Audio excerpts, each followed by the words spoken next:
tight hamstrings, sprint speed, and rounded shoulder posture. How do they all tie together? I'm going to tell you. Foot strength.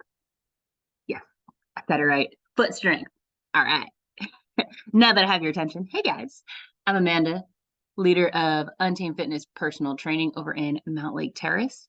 And I have such a huge passion for anything anatomy or functional mobility related. So let's not delay any further and let's get started. I'm going to open up my screen for you. All right, so we're going to go to my screen.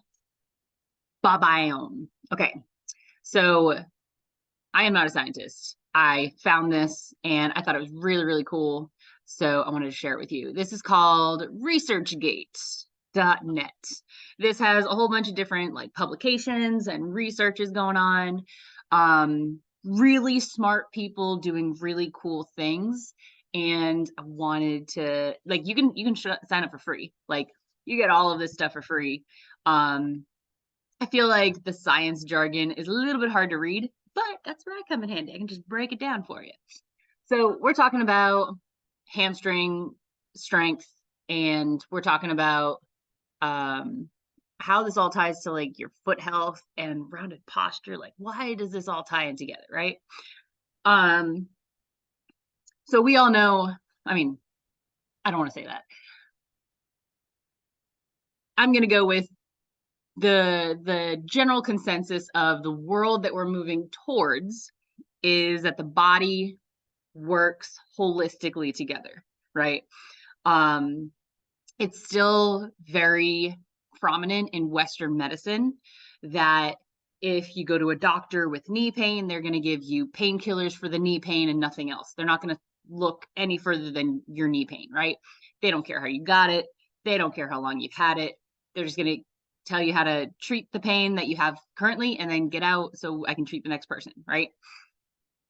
Where I live in Washington is the first place that I've ever seen more of a holistic approach to health, and then also a prehab approach to health. So instead of, having a terrible diet and not sleeping and not getting exercise for like 30 or 40 years, then all of a sudden you have heart attack or diabetes, and then you try to work on your health after it has failed.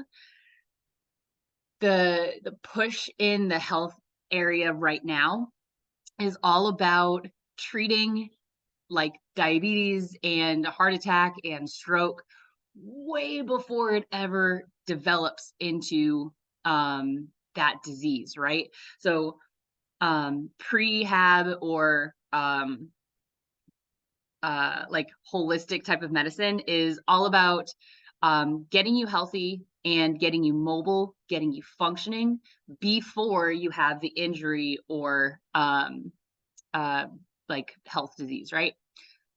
So let's go back into what we're talking about with like hamstring strength, foot strength, rounded posture.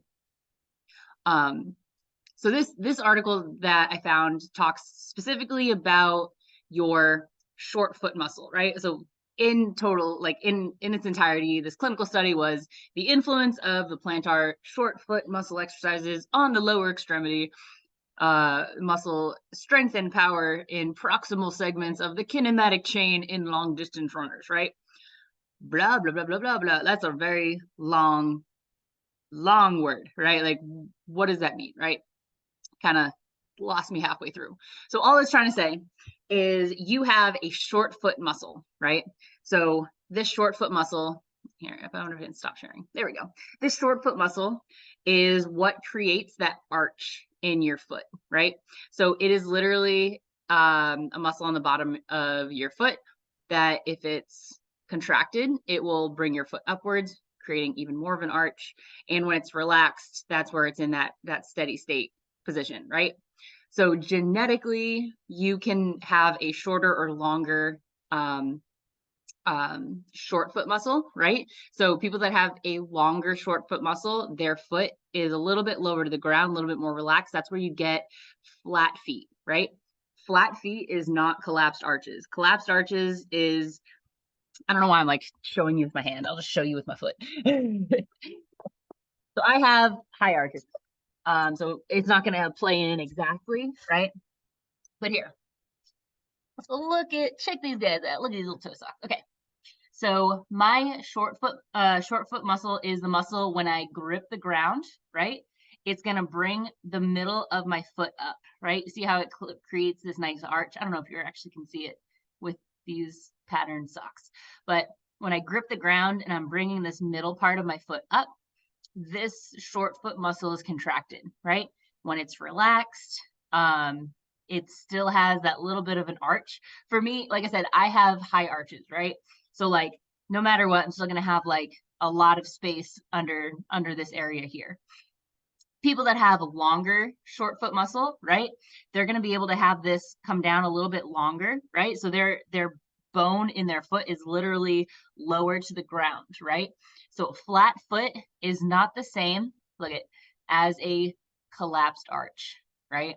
Collapsed arch is my leg bone literally sits like rolling to the inside of my ankle and collapses my arch versus a flat foot where everything can still be in alignment, just this part is a little bit lower. Okay. All right. I'm glad that we talked about that. I was like trying to use my hand. I'm like, wait a minute, my feet. Okay. So that article, let's go back to it. Share screen.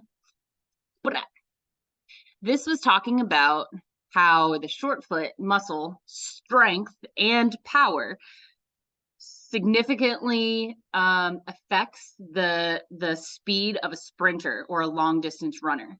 So they did this research of having a whole bunch of people do 6 week strength exercises, right? So just taking 6 weeks of doing specific foot strengthening, toe mobility exercises in order to increase their efficiency while they're running. And across the board, everyone was able to improve who did this these foot exercises, which is awesome.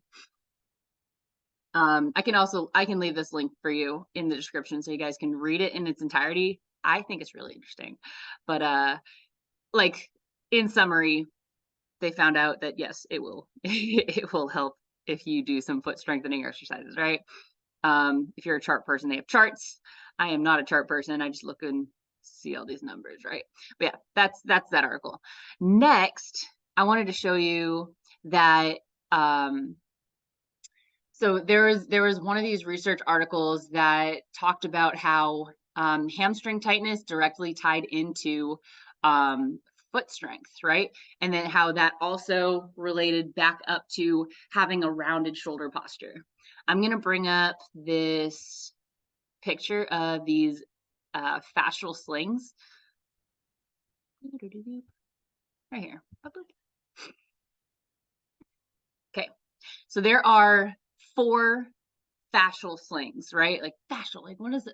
That word sounds familiar, right? Fascia. It comes from fascia, right? So fascia is this net that wraps around your muscle to keep it in place, right? So this is why your bicep stays where the bicep's supposed to be, and it doesn't like, if you lay down for a long time, it doesn't like slide around to your tricep, right? Like the fascia is literally what keeps all of your muscles and your organs in place where they're supposed to be in your body versus like being like a lava lamp, just kind of moving around wherever they want to go. Okay. But look here. Oops. We have 1, 2, 3, 4, the anterior sling, the posterior sling, the deep longitudinal sling, and the lateral sling, right? All of these, like, even though these ones only highlight like a little bit of the red spot, right? These are called anatomy trains or fascial slings, but also all tie into your feet. Right? Like literally every single one of them has the feet somehow involved, right? So whether you're turning, right, or you are twisting or bending down, right, all of these slings have to do with something in your foot. If your foot is slightly off, or if you have a muscular imbalance in any part, of this line, then you get a muscle imbalance. You get compensations through your body with your foot either turning inwards or outwards. If your foot doesn't turn inwards or outwards, your ankle or your knee or your hip, right? Whatever is slightly out of whack, all of a sudden you're creating muscle imbalances, which you'll feel in pain either in one of your joints. What, right? It doesn't, like, it really kind of depends on what it is. Like, I thought it was a really cool story that I was working with, man, I want to say I was working with like 3 people that came to me for foot health, all separately. I had about the same level of exercise with them every week. I would work out 2 to 3 times a week with these people, and they all came to me looking to improve their foot health, right? And so I was like, oh man, this is awesome. Yeah, I love talking about foot mobility. Let's do it, right? So we're about, I want to say 6 or 7 weeks in, right? By this time, we've already addressed that they have really good mobility now in their feet. They know how to roll up the bottoms of their feet with a lacrosse ball. They know that they're going to be foam rolling their calves in order to make sure they're not overly tight. But we're doing all these things, and every single one of them came to me and they were like, my shoulders just kind of hurts now. I don't know if I slept wrong, or I don't know if I don't feel like I injured it. I don't remember doing anything to injure it, right? And the first person that said it, I was like, oh, you know, just probably tweaked it, or, you know, held something wrong, whatever, right? The second person told me, and I was like, that's interesting. Okay, maybe a coincidence, right? Third person told me that they had some type of shoulder thing going on. I was like, okay, we're going to figure this out. What's going on? Did my research, deep dived in, right? And that's when I realized this whole time we've been working on their lower posterior chain, right? We've been working on their legs and their feet and correcting their stance of their knees to their hips to the rest of their body, right? And then for some of them, there was some people that had this like spinal twist. So they'd be standing straight, but their body would be slightly turned, just like I'm over exaggerating, right? But they would be like a little bit turned. So we'd be correcting that as well. But every single one of these people, they got shoulder pain. And then I realized it was because we were focusing so much on fixing and strengthening the lower body, that once their lower body got engaged and correctly aligned, their upper body was out of whack. So all of a sudden they were getting this shoulder pain from this tightness that they didn't realize was here, right? And we were finally being able to address the issue. Like 3 out of 3, every single one of them had weak muscles in their like their thoracic area. Turn off my food alarm. I don't know if you can hear it. There we go. Okay, cool. But I think this just goes to show that our bodies are completely interactive together, right? Like if I have a headache, it's not just that my head hurts, right? I have a headache because I didn't drink enough water. My hormones are off. I sat too long. Like I'm holding stress in my body or something, right? Like it's all encompassing. Everything works together. And I think that's really why I focus a lot on the feet, is because all of these fascial slings tie back to the feet. If we start at the feet, we can kind of follow the breadcrumb trail back up to back up, like in your back, get it? We can follow the breadcrumb trail up to the place that is actually causing you the pain. Once you fix that, your pain goes away. It's amazing. Like you will wake up and you won't have any pain. You'll be like, it's amazing. What happened? This is the first time. I've had so many people tell me, like, they come up to me and they're like, this is the first time in years that I've woken up without back pain, or this is the first time in months that I haven't had this hip pain. This is the first time that I've been able to bend my feet, right? I've heard that one before. Like this is the first time that my toes will actually bend. It's crazy, right? But this all goes back to functional mobility. And if you want any help with this, I am the person to talk to. So I'm going to leave a link in the description. So if you want to book a consult with me, let's do it. If you don't need a consult, but you just want some more information, you should join our Facebook group and you can join us for all of our cool stuff there. All right. Thanks for hearing my rant. I'll talk to you guys later. Bye.